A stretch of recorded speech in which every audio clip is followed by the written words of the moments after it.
Vous devez toujours être transparent vis-à-vis de vos apprenants. Vous devez leur dire la vérité. Un enseignant n'enseigne pas des mensonges à ses apprenants, n'est-ce pas? L'autre chose qu'un enseignant voudra faire, c'est qu'un enseignant voudra que ses étudiants soient mieux, soient meilleurs que ses apprenants puissent avoir l'esprit entrepreneurial, devenir des banquiers et devenir également. Vous ne voudrez pas que votre étudiant soit en prison ou bien qu'il connaisse une faillite. Alors, en tant que DG, vous devez avoir cet espoir que, eh bien, les ressources humaines, les employés puissent s'améliorer au fil des ans. Donc, en tant qu'enseignant, alors, étant enseignant, j'ai beaucoup appris. Et quand j'étais fondateur et DG, je crois que, eh bien, que mes employés puissent faire mieux que moi. Je suis transparent vis-à-vis de mes employés et je travaille à les unir, à les mettre ensemble. Et en tant qu'enseignant, ce que vous haïssez le plus en tant qu'enseignant, c'est d'avoir des étudiants qui sont, eh bien, stupides, mais qui ne sont pas assidus. Je ne pense pas que quand l'enfant, eh bien, ne veut pas apprendre, refuse d'apprendre et fait preuve de stupidité, et quand les gens veulent vivre dans leur passé, alors je pense que c'est être insensé. C'est comme le cancer. Le cancer, on peut guérir un jour, mais ces personnes qui sont insensées, ces apprenants qui sont insensés, qui refusent d'apprendre, ne veulent pas travailler dur, qui sont, eh bien, paresseux, qui n'aiment pas l'efficacité, il n'y a pas d'espoir. Il est important pour des gens comme nous que nous puissions trouver les personnes appropriées. Qu'est-ce que ça veut dire? Les gens qu'il faut. Les gens qu'il faut, c'est quoi? Ça veut dire que vous pensez que ces personnes, 5 ans plus tard, deviendront mon patron. C'est ça. C'est ça ce que moi je fais. Et quand je recrute des gens, aujourd'hui, je ne recrute plus. Je demande à mes employés de recruter. Je crois que l'une des requêtes essentielles, c'est de pouvoir recruter des hommes et des femmes qui seront leurs patrons dans 5 ans, qui sont aussi intelligents. Et quand vous les recrutez, formez-les. Disciplinez-les et soutenez-les. Et ce que j'ai appris en tant qu'enseignant également, l'enseignant, eh bien, le meilleur produit d'un enseignant, c'est ses apprenants, les étudiants. En tant que CEO ou bien directeur général, en tant que fondateur d'une entreprise, le meilleur produit, c'est les ressources humaines. Les employés, c'est le meilleur produit. Il faudrait qu'ils soient bons. Rendez-les bons. Si les employés sont mauvais, je ne pense pas que les produits seront bons. Alors, vous devez vous assurer que vous faites tout ce qui est de votre pouvoir, autant que faire se peut. Investissez dans les ressources humaines. Investissez dans les ressources humaines. Et vous investissez au même moment dans les produits. Je crois que l'un des aspects que vous avez dit également, c'est comment est-ce que nous pouvons bâtir des équipes. Cela est très important, bâtir l'esprit d'équipe, bâtir les équipes. Est-ce que vous avez quelques conseils à cet effet à donner à nos jeunes entrepreneurs pour qu'ils puissent travailler en réseau, en équipe? Parce que des fois, quand nous les rencontrons, ils ont de bons produits et ils travaillent seuls et ils ne savent pas comment est-ce qu'ils peuvent convaincre d'autres personnes à se joindre à eux parce qu'il y a le facteur risque également. Alors, lorsque je recrute des gens, je ne recrute pas des amis. Je ne recrute pas les membres de ma famille. Lorsque nous sommes de bons amis, restons de bons amis. Lorsque vous invitez de bons amis à faire quelque chose, à long terme, vous avez un problème. Un problème, un grand problème. C'est mieux de recruter des gens et après vous devenez des amis. Et c'est ce que j'ai fait. Alors, comment est-ce qu'on peut être des amis? Il y a un climat de confiance entre nous. On est confiants l'un à l'autre. Eh bien, on se tape les épaules. Le jour, nous travaillons, eh bien, nous nous tirons les cheveux. Et le soir, on va prendre un coup ensemble. Et la société grandit. Alors, c'est autre chose. Eh bien, vous devez travailler ensemble, pas forcément aller au bar avec ce monsieur. Une petite société recrute des gens. Les types de personnes que vous utilisez, ça a une signification. Et pour les grandes sociétés, les personnes que vous renvoyez, eh bien, cela a une signification. Si vous faites les choses à l'opposé, il y aura problème. J'ai construit l'équipe.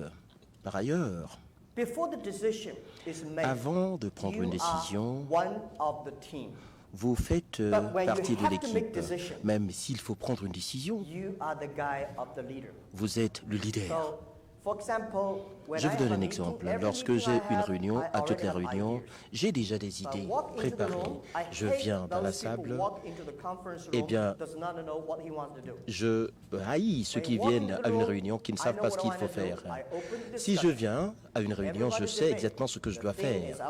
J'engage la discussion et je veux entendre de meilleures idées que les miennes. Et ces gens, je me donne toutes les idées. Mais les dernières 15 minutes, lorsque je dois prendre une décision, je suis le boss, le patron. Parce que quelqu'un doit appuyer sur le bouton. Pour gérer une équipe comme leader, n'essayez pas de prouver que vous êtes plus intelligent que les autres. Vous voulez prouver qu'eux, ils sont plus intelligents que vous. J'ai un directeur, il y a de cela 15 ans, il a dit, Jack, j'ai une équipe stupide, ces gars, ils sont stupides, je ne peux pas les aider. J'ai dit, ben, écoutez, c'est bon, vous êtes leader depuis combien d'années? Depuis 3 ans. Je dis, oui, nous savons qu'ils sont stupides, mais votre travail, c'est de les rendre plus intelligents. 3 ans après, rien n'a changé. Voilà le travail d'un leader. Non, un leader ne doit pas prouver qu'il est plus intelligent que les autres. Il faudrait que tu fasses ressortir des intelligents, des idées intelligentes. Non, il ne s'agit pas de pointer du doigt ces gens, c'est leur dire que c'est stupide. Vous allez prendre des décisions sur la base de l'avenir, compte tenu de la concurrence, les clients, et vous prenez une décision qui peut ne pas paraître intelligente, mais réaliste et qui peut être réalisée. Merci infiniment d'avoir partagé ces expériences avec nous. Je pense que maintenant nous allons donner la parole aux jeunes entrepreneurs pour poser leurs questions. Vous présenter et puis dire un peu qui vous êtes. Donna here went to the eFounders program. Our eFounders. Oui, il a bénéficié du programme eFounder. Bonjour, moi c'est Ede Donna Itri.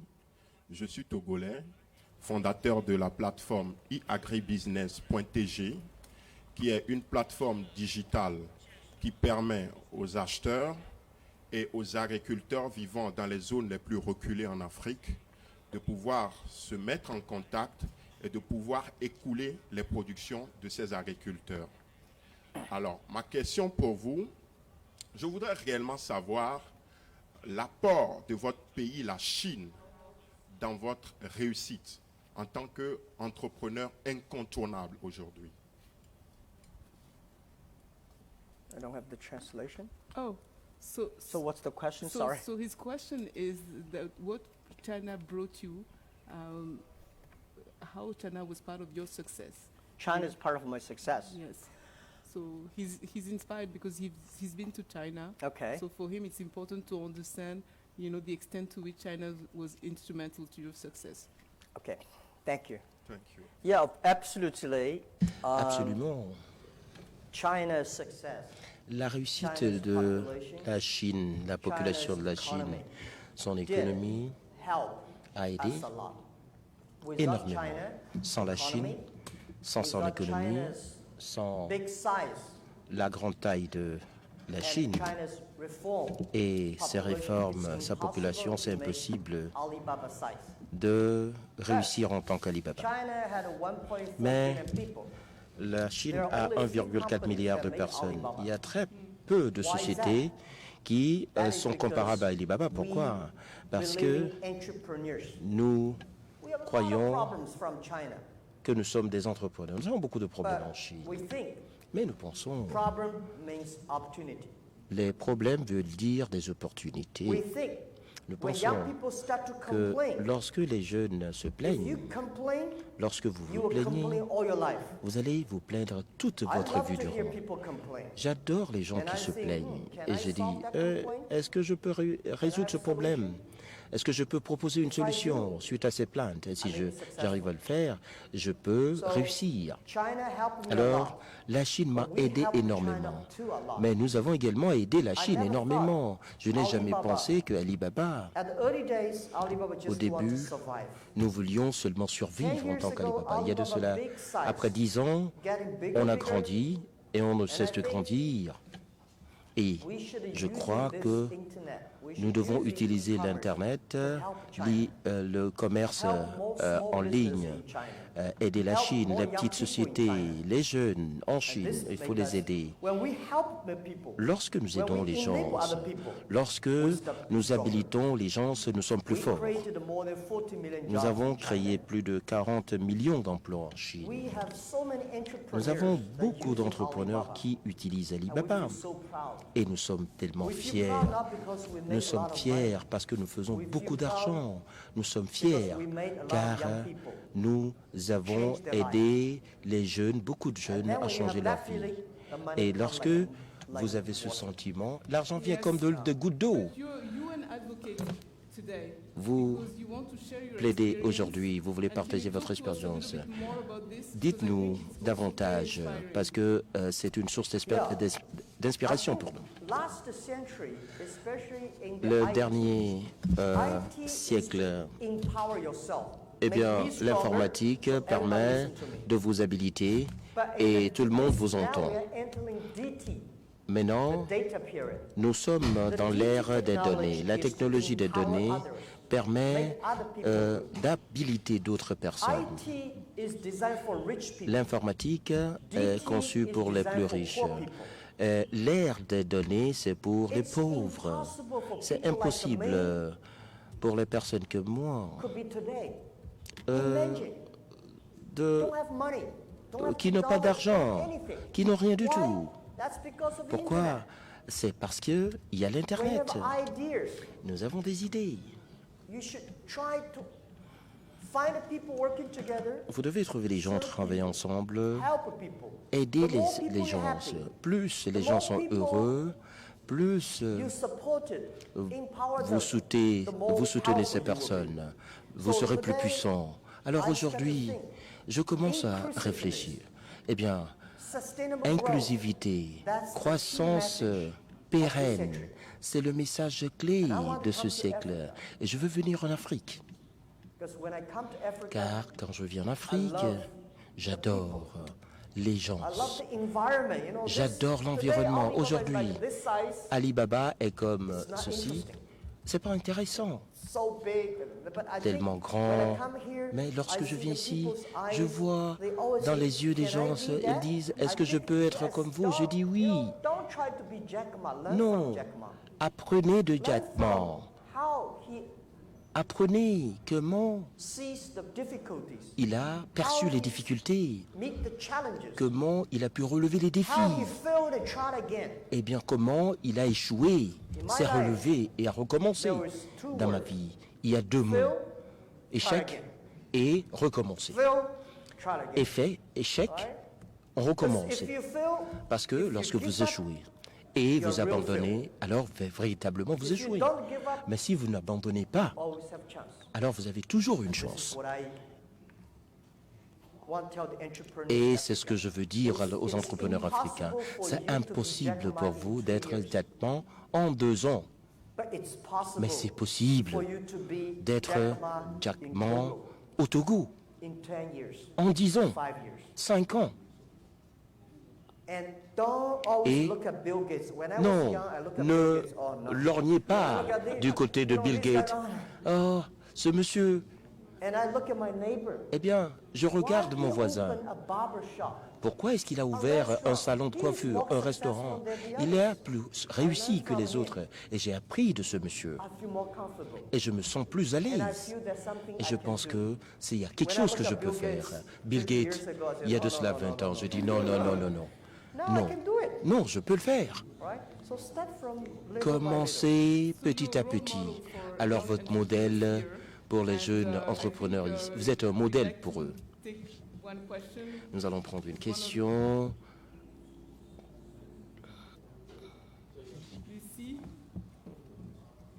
Bonjour. Je suis Nathalie Kanté, cofondatrice de Choco Togo, la coopérative qui produit du chocolat naturel au Togo. Là, je suis une productrice locale. Quand vous avez commencé, comment avez-vous agrégé des millions de gens comme moi sur votre plateforme de e-commerce? Merci. Okay. How do I aggregate my users? Comment est-ce que j'agrège mes utilisateurs? C'est très difficile. When I built Alibaba, Lorsque j'ai créé Alibaba, Taobao, the B2C site, le site B2C, personne ne vient utiliser ce site. we have Alors, at that time like à 7, l'époque, 9 people. nous avons We started to buy 79 ourselves personnes. and sell Nous ourselves. avons commencé à In order acheter to nos test produits the technology et à of vendre product. nos produits. Entre So nous-mêmes, first amount, nous avons some testé. people start Eh to bien, try to sell something on il y our platform. il y en a qui ont commencé à All vendre des garbage. produits sur notre They try to plateforme. sell whether it Mais c'est des works. déchets. We buy all the garbage. Eh bien, on a acheté tous les déchets. We buy them, On les and a the people achetés say, "Wow, et les gens ont this dit, really works." mais They ça start to travaille, sell more, ça fonctionne. and they come. And the very important is not Et that. qui plus est, Very important ce qui est is that plus important, those people ces who personnes come to your shop qui viennent dans vos to try the boutiques chocolate pour essayer vos chocolats, because they trust you. parce qu'ils ont You should confiance en honor vous. and Il value faut the trust. honorer et Always make accorder de la the valeur à customer cette that confiance. believe in you. Il faudrait que le client croit en vous. Take good care of them. Accordez-leur une valeur. Prenez soin d'eux. Les clients In the world. sont les meilleurs au They were monde. word of mouth. Eh bien, And funny, for the first half year, every day the customer pour comes, le we premier usually need to semestre, write down with the eh bien, customer how, lorsque you les know, clients viennent, keep them vous happy. prenez And they note become de our ceux qui customers. viennent, rendez-les heureux. Il faut les garder. C'est Not les easily. personnes We start from qui a vous few permettront de people croître. to now we have, Maintenant, every month, more than chaque 800 mois, million people. nous avons plus de 800 millions de personnes qui utilisent notre Alibaba. Plus de 1 milliard de personnes qui utilisent Alipay. Jack, we have a group of entrepreneurs. nous avons un groupe Half of them d'entrepreneurs. comes from Togo, La moitié vient du Togo. and another half, Il y a une autre come from moitié qui vient French-speaking de pays Africa. francophones en And so Afrique. we wanted, Ainsi, them to also benefit from your experience. nous voudrions And qu'ils I think bénéficient it would également be de good to votre take expérience. questions Ce serait bon now par from conséquent someone from, de prendre another une country. question So de who, quelqu'un is brave enough for d'un a question? pays autre que le Togo. Quelqu'un de courageux qui veut prendre la parole? Bonjour, je m'appelle Silver Boussamba. Je suis un entrepreneur dans la FinTech. J'ai cofondé Digitech Africa qui permet aux marchands locaux de pouvoir être payés en ligne avec le mobile money. Donc Silver vient du Gabon. Oui. Aujourd'hui, il n'est pas possible, grâce au mobile money, de pouvoir acheter un produit au Sénégal à partir du Togo, par exemple. Parce que le mobile money, c'est encore quelque chose de très local. Aujourd'hui, plusieurs startups, comme la mienne, sur le continent, sont en train d'agréger tous les paiements locaux. Et on voudrait voir dans quelles possibilités vous pouvez nous aider à créer une plateforme au-dessus de la nôtre qui permettrait de pouvoir agréger toutes les plateformes de paiement du continent africain pour pouvoir permettre maintenant aux marchands globaux de pouvoir recevoir de l'argent. On pourrait acheter de Jumia au Sénégal, on pourrait acheter sur Alibaba à partir du mobile money, par exemple. Comment vous pouvez nous aider? Thank you.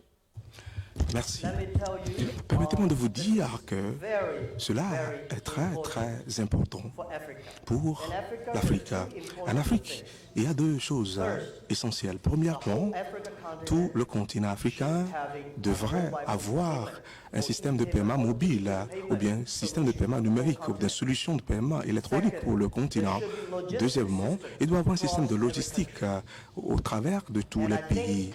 Et je crois que cela doit être promu et il faudrait qu'on puisse convenir là-dessus et que cela soit soutenu par tous les gouvernements du continent africain.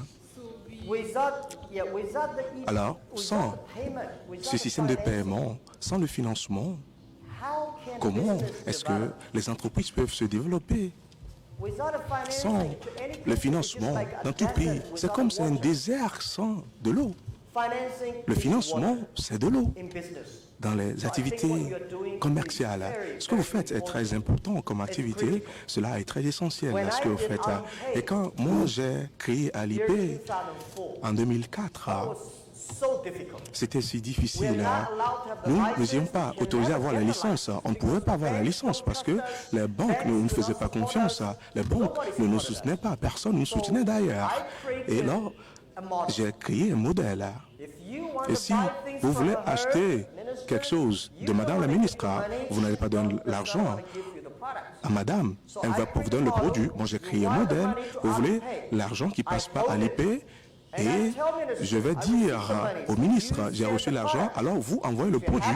Et si vous êtes content, satisfait, je vous donne l'argent. Si vous n'êtes pas satisfait, vous retournez le produit. C'est aussi simple.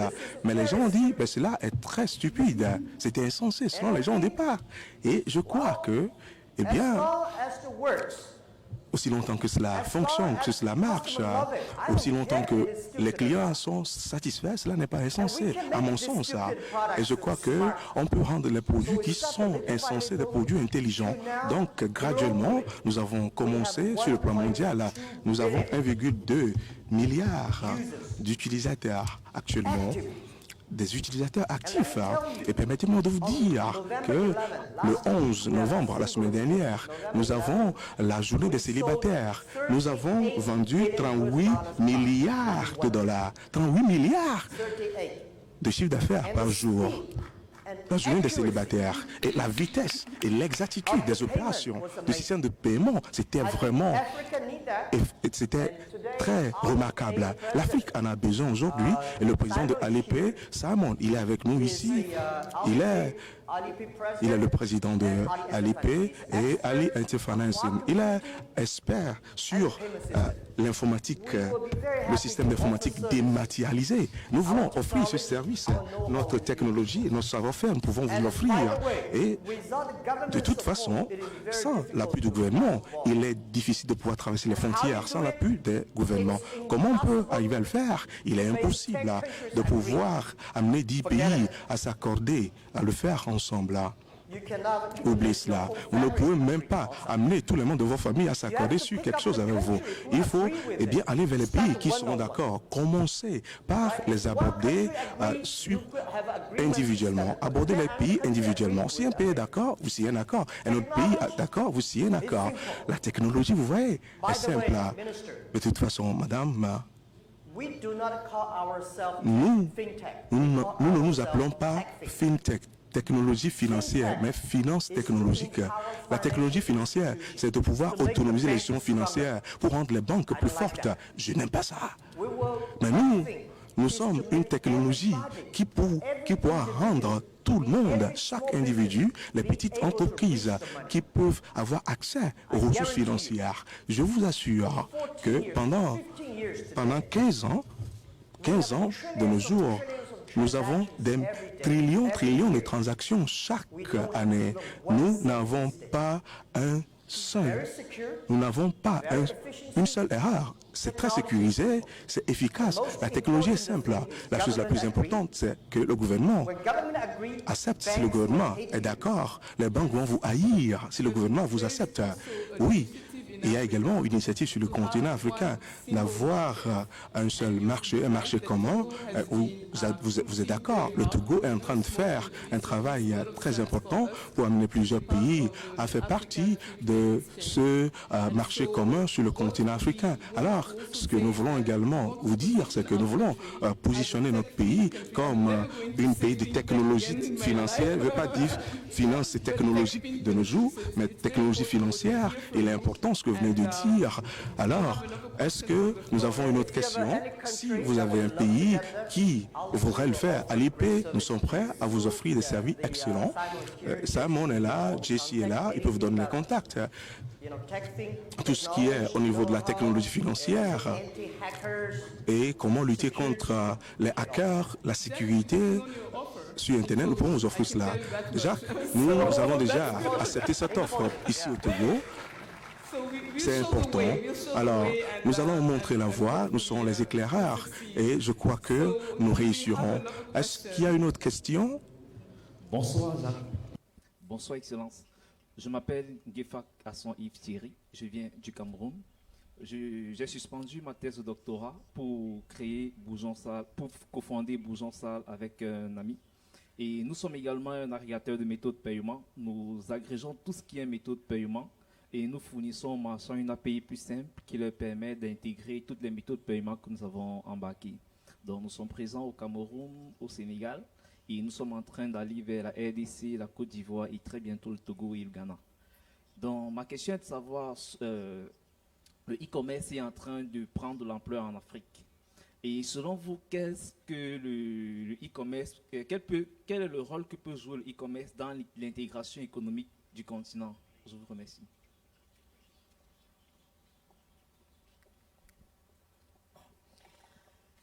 Great to hear that you are also on the page. Je suis sûr de savoir que vous êtes également dans le service de paiement. Je peux vous dire que si vous ne réussissez pas, quelqu'un réussira. Si vous ne réussissez pas, quelqu'un réussira.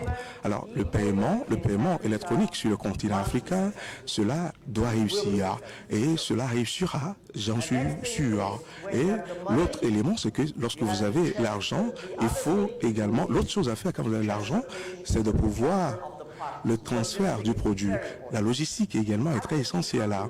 Je ne peux pas m'imaginer que le continent africain, le commerce transfrontalier, la logistique est très difficile pour faire le commerce transfrontalier en Afrique. Et s'il y a quelque chose, ce qui devait être une opportunité pour les entrepreneurs normalement, je crois que aucun pays, aucun gouvernement nous dira oui, allez, faites cela. Mais je crois que c'est les entrepreneurs qui doivent faire les choses.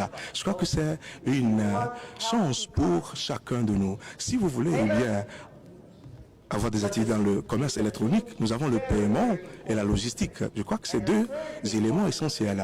Et troisième élément essentiel à considérer également, la troisième chose essentielle à considérer, c'est sur comment est-ce que le gouvernement ne doit pas imposer beaucoup de contraintes, beaucoup de règlements pour pouvoir réglementer le secteur aussi longtemps que les produits sont sécurisés et qu'on puisse encourager, on soutient les entrepreneurs à persévérer à le faire. Le commerce électronique sur le continent africain, je crois que c'est le modèle. C'est le modèle pour le développement du continent africain. Ministre, j'ai 4 suggestions à faire pour le continent africain, pour son développement. Et je les appelle les 4 E. Le premier E, c'est l'entrepreneur. C'est l'entrepreneur, c'est l'entrepreneuriat. C'est l'entrepreneuriat qui crée, qui construit, en fait, qui produit. Alors, l'entrepreneur, c'est le premier E. Deuxième E, c'est le e-gouvernement. Il faudrait que le gouvernement soit électronique, que le gouvernement soit transparent. Il faudrait que le gouvernement également soit efficace. Troisième E, c'est infrastructure. Ce n'est pas infrastructure, mais les infrastructures électroniques.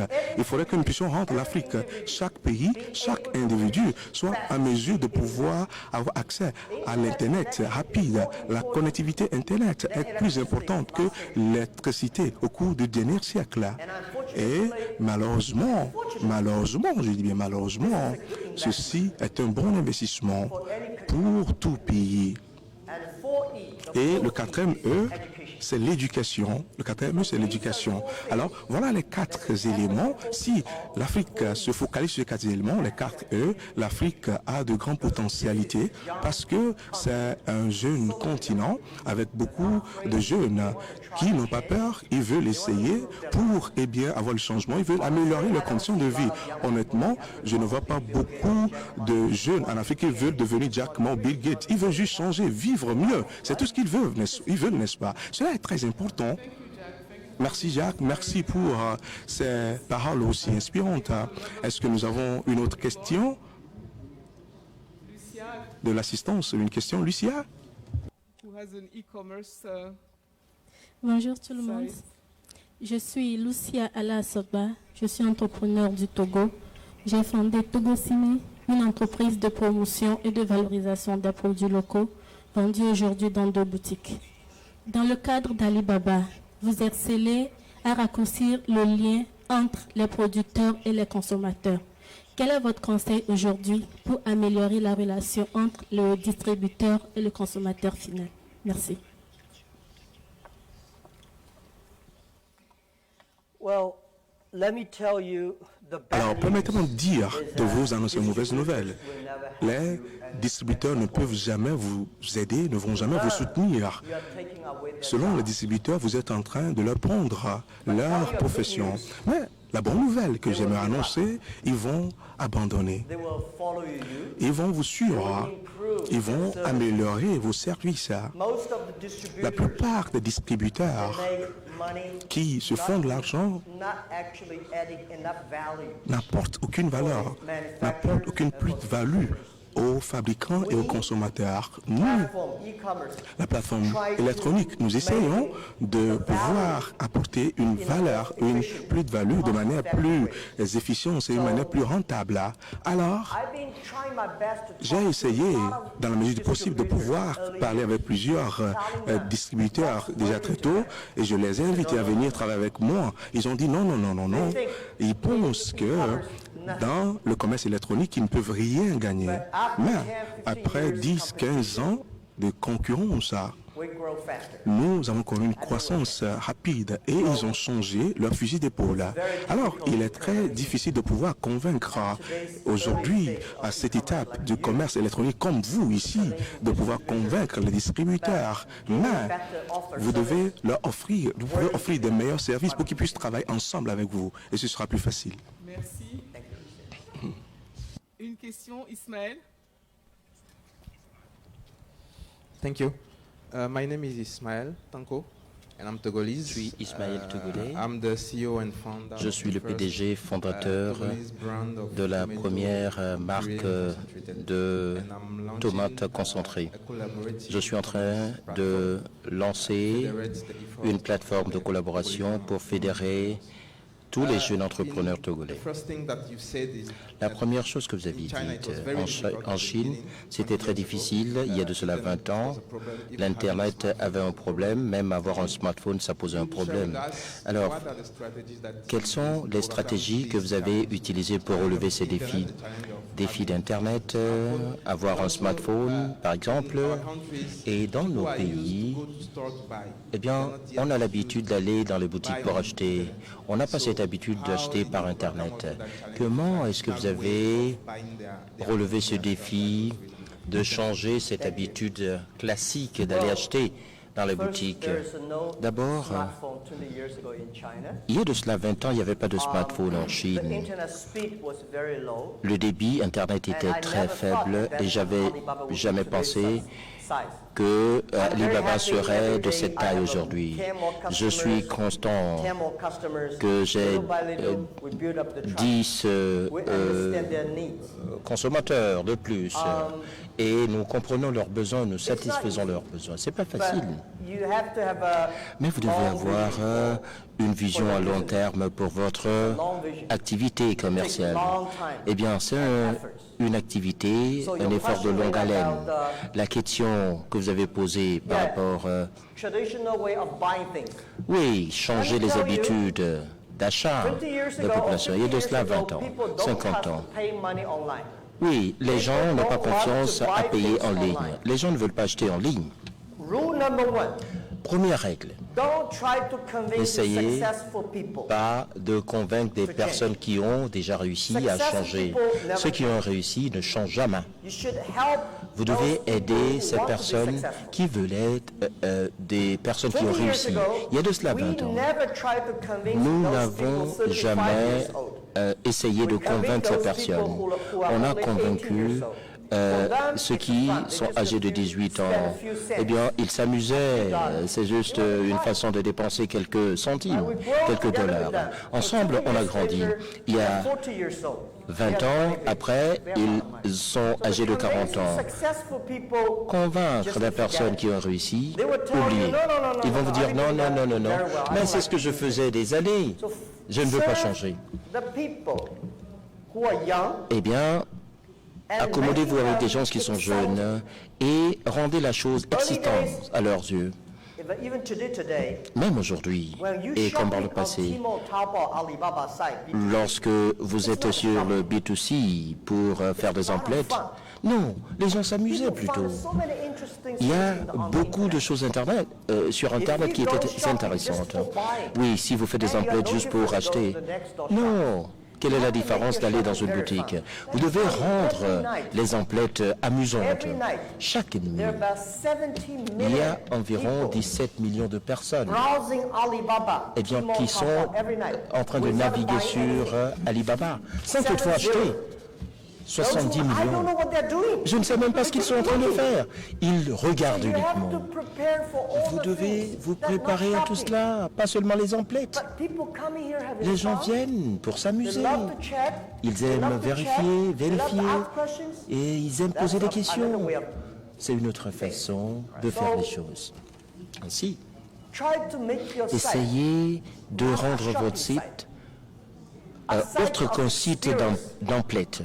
Un site d'expérience, un site d'amusement qui peut rendre les gens très à l'aise, plus importants, qui ont l'ambition ou veulent partager leurs idées. Si les gens viennent sur votre site, ils passent le temps sans toutefois acheter un seul produit, vous allez toujours vous faire de l'argent. Voyez-vous, rendre votre site beaucoup plus excitant. Vous avez touché du doigt l'aspect logistique comme étant un moyen très important pour nous les Africains pour augmenter nos revenus et augmenter le e-commerce. Nous avons très peu de sociétés ici, de jeunes entrepreneurs dans le secteur logistique. Jean-Claude ici, de Lori System. Est-ce que vous avez une question, Jean-Claude? Merci, Madame la Ministre. Jack, thank you so much for being here with us. Jacques, merci d'être ici. Je suis Jean-Claude Omao. Je suis cofondateur de Lori System et également j'ai une plateforme e-logistique pour faire le suivi des marchés et également traiter les offres et les demandes sur le marché. Ma question: l'entrepreneuriat à l'échelle internationale, eh bien, est lié souvent à l'entrepreneuriat de grande croissance. Eh bien, la façon la plus classique de faire les choses est très profitable. Il y a eu des événements sur Uber. Partagez avec nous vos idées sur comment les entreprises en Afrique et sur le marché émergent doivent être créées. Et quelle a été votre expérience? Comment est-ce que vous percevez l'avenir du capital qui va devoir soutenir ces entreprises sur le continent africain? Eh bien, j'ai pas mal d'expérience et j'ai eu à traiter avec des investisseurs. J'ai beaucoup d'expérience à traiter avec ceux qui sont dans les capitaux. Nous avons 6 valeurs. Numéro 1, clients, actionnaires et autres. Et je dis le client, l'employé et l'acteur ou l'actionnaire numéro 3. Actionnaire numéro 3, eh bien, je ne vais pas acheter vos actions. Nous estimons que c'est plutôt le client qui nous paye. Si le client vous paye de l'argent, l'entreprise est pérenne. Si le client ne vous paye pas l'argent et le capital risque vous donne l'argent, ça pose problème. Et c'est l'employé qui rend votre produit un succès. Oui, le capital risque, c'est l'ancrage. Vous êtes le fondateur, le père, la mère de votre société, de votre entreprise. Mais c'est l'oncle qui vous donne de l'argent pour aller acheter des bonbons. Eh bien, sans l'oncle, vous ne pouvez pas faire grandir votre enfant. Lorsqu'il y a un problème, la plupart de ceux-là qui sont des spécialistes de capital risque, eh bien, ils ne seront pas là. Ils ne seront pas là tout le temps. Les employés seront là tout le temps. Beaucoup de vos clients seront avec vous tout le temps. Je n'aime pas au cours des dernières années. Il y a beaucoup de start-up. Ils disent, nous sommes une société qui a réussi parce que nous avons levé beaucoup de capital. Mais un jour, lorsqu'il y aura un problème, non, c'est l'argent. C'est pas l'argent qui vous rend un entrepreneur qui a réussi. Non, c'est le client plutôt qui est la clé de votre réussite. Non, un capitaliste de capital risque ne vous donnera pas l'argent. Le monde est fou. Les gens disent, j'ai levé 20 millions, 50 millions. Ça veut dire que si vous n'arrivez pas à lever ce fonds, vous êtes perdant. Vous n'avez pas de loyauté des clients et que les employés ne vont pas vous suivre. Alors, mon conseil à vous, s'il vous plaît, il faut avoir un modèle. Non, le modèle classique, c'est pas de dire que les clients vont vous payer. Non, c'est un bon modèle. C'est un bon modèle. Et le capitaliste, eh bien, vous donne de l'argent pour accélérer un tout petit peu. La plupart des sociétés tombent en faillite, pas parce qu'ils n'ont pas d'argent, mais des fois, c'est parce qu'ils ont trop d'argent. S'il y a trop d'argent, eh bien, vous devez cupide. Vous voulez recruter des gens dont vous n'avez pas besoin, vous construisez des bureaux. C'est ce qui arrive. C'est ce que les startups font. Et vous, les PDG, soyez prudents. Vous avez l'argent dont vous avez besoin. Mais en tant que PDG, lorsque dit que c'est mauvais, vous devez rechercher les choses plutôt bonnes. Eh bien, il va falloir lever des fonds, vous, les PDG. Parce qu'il y a quelque chose de mauvais qui arrive. Si tout le monde dit que c'est bon, alors ça veut dire qu'il y a quelque chose de mauvais qui arrive. Si les gens disent que c'est mauvais, ça veut dire qu'à l'horizon, il y a une belle opportunité qui arrive.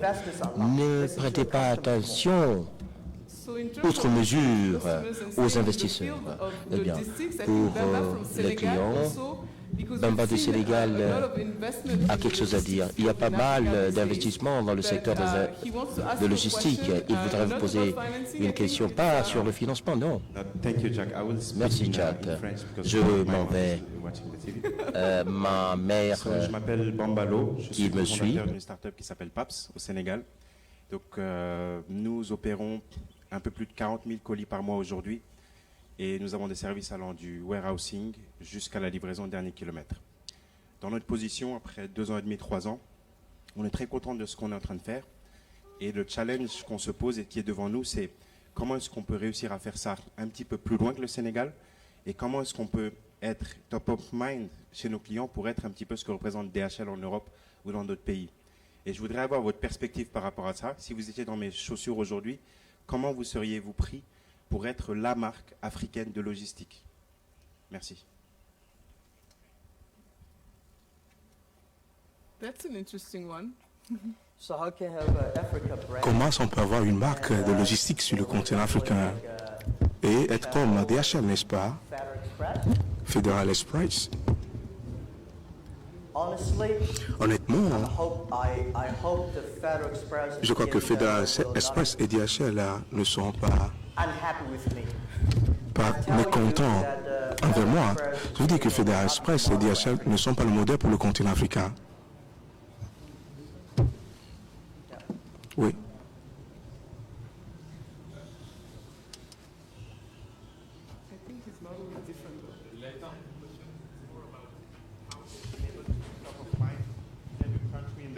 Not about the model itself.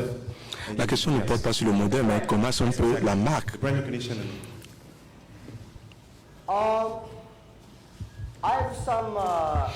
Eh bien, avant toute chose, la marque, c'est le nom que vous choisissez, c'est ça qui fait d'abord la marque.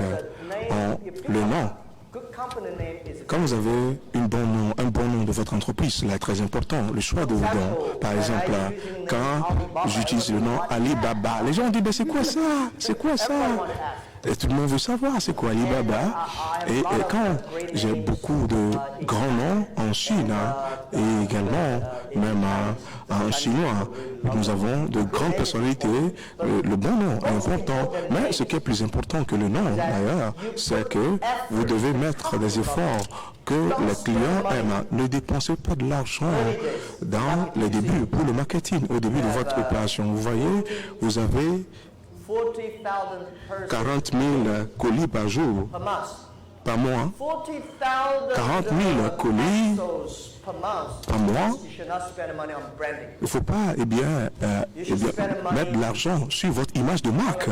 Vous devez dépenser de l'argent sur les ressources humaines et avoir plus d'investissement avec les entreprises. L'image de marque, c'est facile. L'image de marque, c'est si facile d'avoir cette image de marque. Mais quand la clientèle, la base de clientèle va s'accroître, les gens vont vous connaître. Les gens dépensent trop d'argent sur l'image de marque pour corriger leur image. Il faut bâtir une équipe, bâtir la clientèle et avoir plus d'activités. 40 000 colis, n'est-ce pas? 40 000 colis par mois. Vous devez commencer à penser à comment est-ce que vous pouvez avoir, comment est-ce que nous pouvons avoir 4 millions par mois? Comment arriver à 4 millions par mois? Pensez à cela. Moi, je pense toujours, si je n'ai pas 4 millions, celui qui a 4 millions, il sera plus grand que moi, celui qui a 4 millions. Je dois tout faire pour y parvenir. Et lorsque la concurrence va vous rendre un peu connu, eh bien, vous avez mis en place la Fondation Paradise que vous avez initiée et financée. Et l'un des thèmes de la Fondation, c'est la préservation de l'environnement. Je crois qu'il est très important également, que c'est un thème très important qui vous est cher, que c'est une question qui vous est chère. Et je crois qu'il y a une question qui vient de Abra ici, qui a été très actif dans le lancement d'une activité qui aidera à préserver l'environnement. Bonjour, merci madame, merci monsieur Jakta, bienvenue au Togo. Je m'appelle Aimé Abratenou Lawani, je suis entrepreneur, artisan savonnière, je produis des savons à Palimé, à 2 heures de Lomé. Ma question est la suivante. Alors, vous savez très bien que notre continent regorge d'énormément de richesses en matière d'espèces végétales. C'est un héritage que nous avons, qui vient aussi de nos ancêtres. Nous avons des traditions pour prendre soin au naturel de la peau, de la beauté au quotidien. Comment, en fait, faire perdurer ou rendre pérenne cette tradition dans le temps, sachant qu'aujourd'hui, la nouvelle génération a tendance à copier l'Occident, malheureusement. Merci.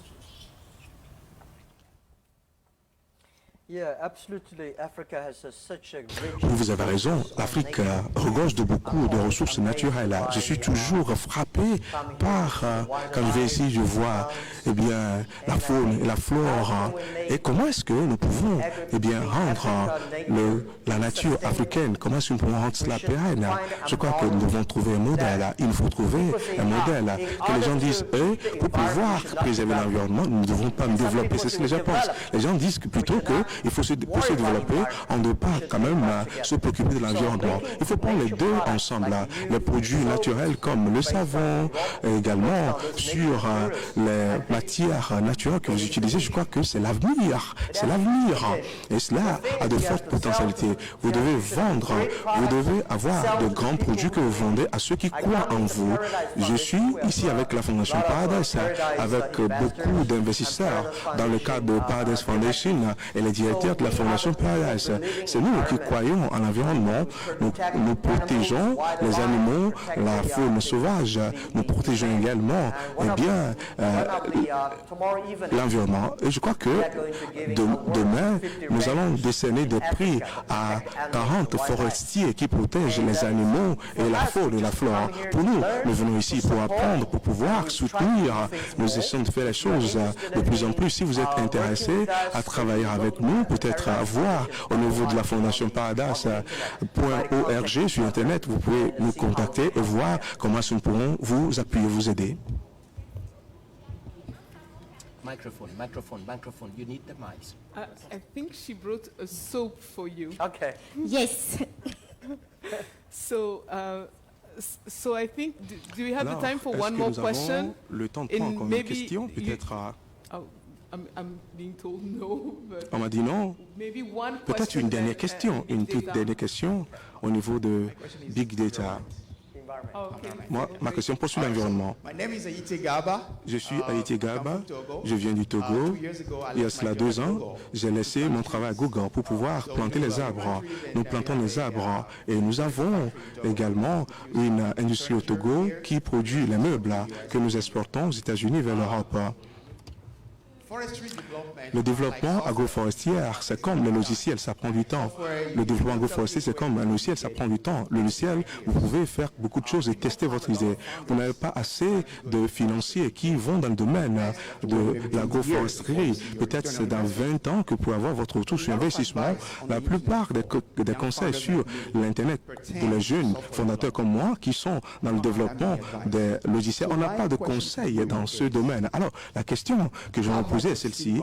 Comment est-ce que les concepts de Silicon Valley et les logiciels, les développements des concepteurs de logiciels peuvent s'appliquer? Comment ces conseils peuvent s'appliquer aux fondateurs africains qui veulent investir et créer des entreprises dans le monde de l'environnement, dans le monde de l'agroforesterie à long terme?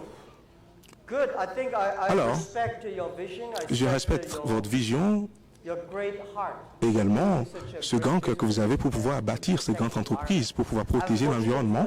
Malheureusement, il n'y a pas de tels investissements importants de Silicon Valley, de capital risque qui s'intéressent à cela. En tant qu'entrepreneur, vous devez bien survivre d'abord. Vous devez prouver ce que vous pouvez faire. Et c'est lorsque vous allez survivre en prouvant que les gens sauront vous appuyer.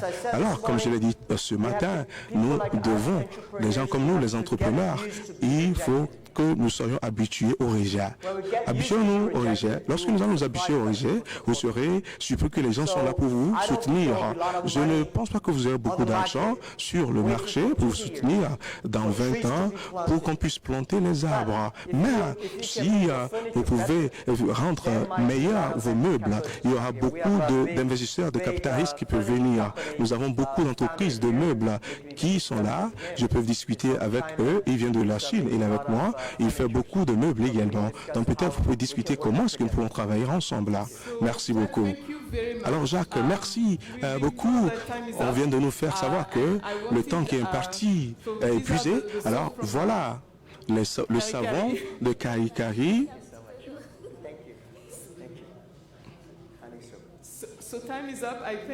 Le temps est épuisé. Je crois que l'assistance et les jeunes entrepreneurs qui sont là, ils voudront encore poser davantage de questions, mais ils veulent également avoir un peu de temps pour pouvoir prendre une photo avec vous. Donc, encore une fois, merci beaucoup. Et ensemble, remercions Jacques pour son temps. Merci. Okay. Yes.